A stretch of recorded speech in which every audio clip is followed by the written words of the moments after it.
So to start off topic 7, we are going to be focusing on addition and subtraction of fractions. And so today we're going to actually look at how to estimate sums and differences of fraction by using benchmark numbers. And so when I talk about a benchmark value in this case, because we're going to look at fractions, are going to be values that are easy to round to. So within fractions, we tend to have 3 benchmark numbers that we are going to use. So 0 is a benchmark number that I'm going to use for a comparison. 1/2 is a benchmark number that I'm going to use for a comparison. And then 1 is a benchmark number that I'm going to use for a comparison.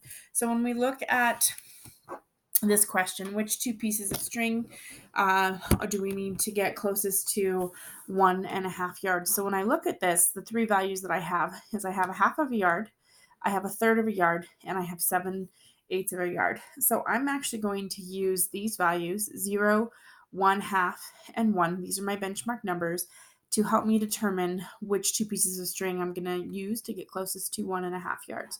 So this one's nice. The 1/2 yard's already at a benchmark number. It's 1/2. The third, I'm going to go ahead and I'm going to determine where I'm going to put that. Is it going to be closer to 0, 1/2, or 1? And so another way that I can look at this is also by building a number line and just putting some values on my number line. So I have my halfway point, I have my 1, I have my 0. I also like to mark my fourths.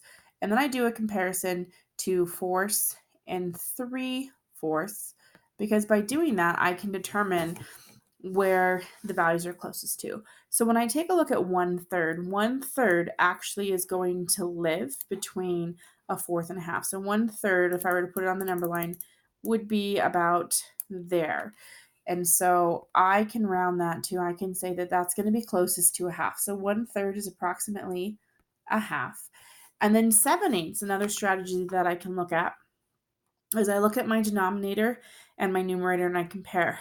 I only need one more piece to make this a whole. So this is actually going to be very close to a whole, because when I look at eights, so 1 in eighths is going to be equal to 8/8.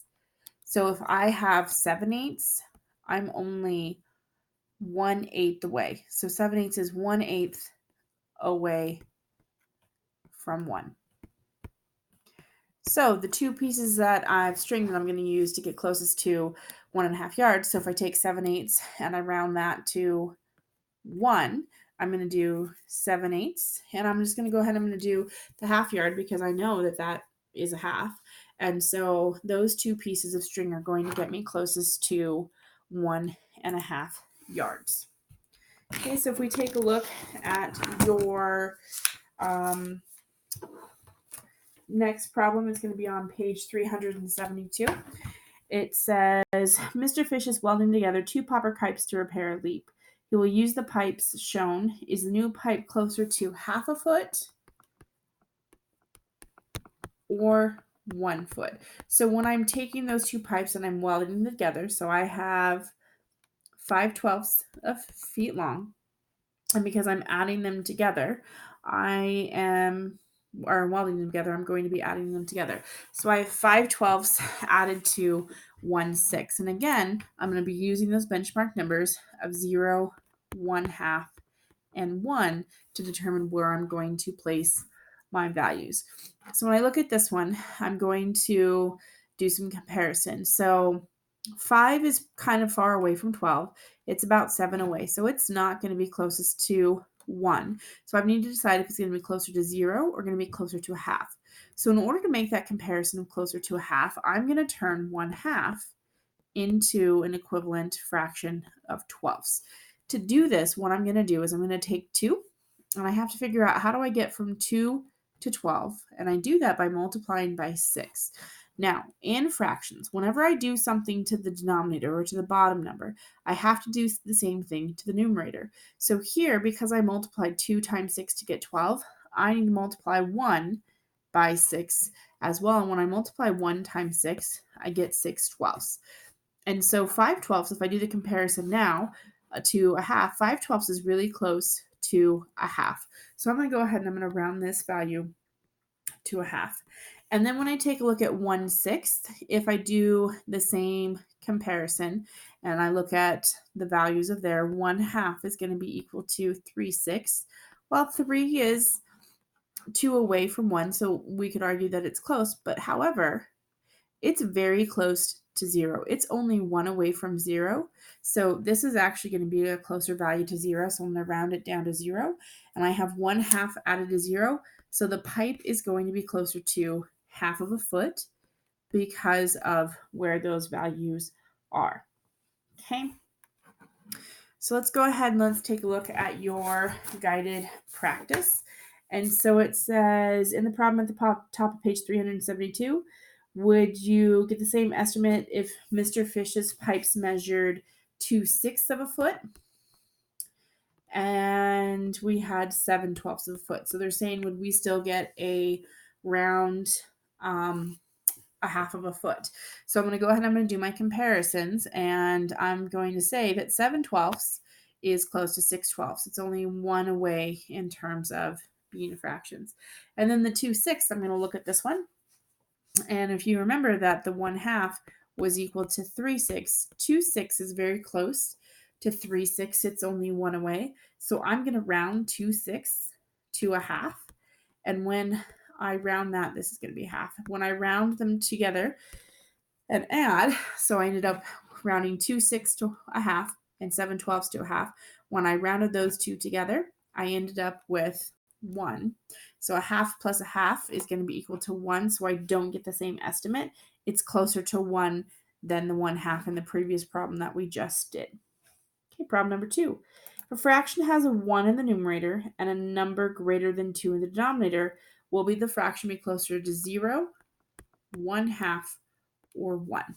So what they're saying is if I have 1 in the numerator and I have a value that's greater than 2, so I could have 1/3, I could have 1/4, I could have 1/8, I could have 1/100th, which value would these be? Now, all of these values, the 1/3, the 1/4, the 1/8, the 1/100th, these are what we call unit fractions. So unit fractions are where the numerator has a value of 1 and it doesn't matter what the denominator is. Now, when we talk about unit fractions are always going to be closest to 0 because they are 1 away from 0. So unit fractions are always closest to 0 because they are 1 away from 0.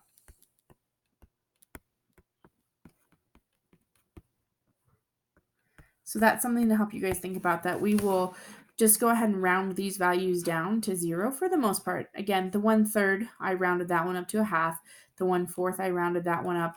I would round that one up to a 1/2. There are some exceptions, but most unit fractions you're going to say are closer to 0 because they're 1 away from 0 versus the 1/2 and definitely the whole. Okay. So in 3 and 4, we're going to use the number lines to help us determine where we would put them. So I'm going to go ahead and I'm going to draw my number line. So if you need to draw your number line and then determine where you'd place the fraction, that's a great way to see where things are going to do. So the first value that I'm going to look at is I have 11/12, and I need to determine what value that's going to be closest to.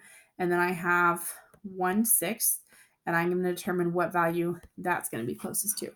Well, we just had the conversation about the unit fraction, that 1/6 is a unit fraction. So I'm going to say that it's going to be closest to 0. So it's closest to 0. And then 11/12, if I look at the denominator is 12. So a whole here is going to be 12/12. A 1/2 is going to be 6/12, and then 0 would be 0/12. So when I use that to make my comparison, if I go ahead and creating that equivalent fraction, it's easy to see what 11/12 is closest to. 11/12 is going to be closest to 1. Okay, if we take a look at the next one on problem number 4, I have 14/16 and I have 5/8. So 16ths here would be 16/16. This would be 8/16, and then this would be 0/16. 16ths. So I can use that to help me do my comparison.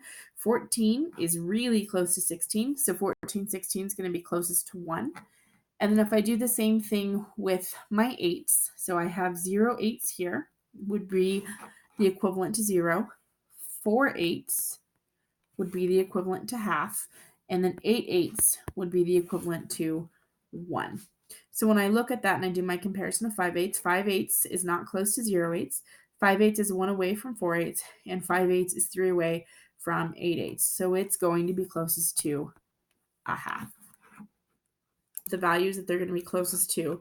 So when we take a look at the 11/12, on this one, I'm going to be finding the sum of 11/12 added to 1/6. So when I had 11/12 and I added that to 1/6, we said that 11/12 was equivalent to 1. So you notice I'm writing that estimation underneath. And then I added that to 0. So 11/12 added to 1/6. My estimate for that sum is going to be 1. You need to write the values that you rounded to when you're doing your estimation. I want to see the thinking that you came up with when you were adding or subtracting estimates of fractions. Okay. And then the next one, we're going to look at the difference of 14/16 and the difference of that when I subtract 5/8 from it. And we said that 14/16 was closest to 1. And then I'm going to subtract a half. And when I subtract a half from a whole, I end up with a half. So my estimation for this difference is going to be closest to 1/2. Again, notice that I wrote my estimation. I showed my thinking. I modeled my thinking for not only myself, but whoever else is looking at this problem as well. So let's go ahead and do a couple more examples just so you guys understand what we're looking at today. So if I have 8/15 and I add that to 2/5, first thing I'm going to do is I'm going to determine where they're going to go. So if I need to put my number line and determine where I'm going to place values, I can go ahead and I can do that. So 8/15 is going to be right around the halfway point because I can't do 15. 15 is an odd number. So if I look at it this way and divide it by 2, half of 15 is around 8. So this is going to be a half. 2/5. So again, I have that same value where 2/5, that's kind of near a half of 5. So when I add those together, my answer is going to be 1. Again, I showed that estimation of where I found that answer. Okay, if I have 17/21 and I subtract 2/10 from it, determine where the values are. If I look at my numerator compared to my denominator, 17 is really close to 21. 2 is not close to 10, so it's not going to be equivalent to 1. 2 is not close to a half, because if we think about what is half of 10, that's 5. So it's close to 0. So my estimate here is going to be 0. So on this one, I did 1/2 added to 1/2 equals 1. Here I did 1 subtract 0 equals 0. And I'm going to have you guys go ahead and work on your independent practice. You are going to do 5 through 16 all. So that's what I'd like for you guys to work on today. You're going to do 5 through 16, 5 through 17 all. So you're going to do all the problems. You're modeling your work. You're showing me what you rounded to, like we did in the examples in this video on the front side. And then any estimation work that you need to do on the back side, go ahead and model your thinking for me as well.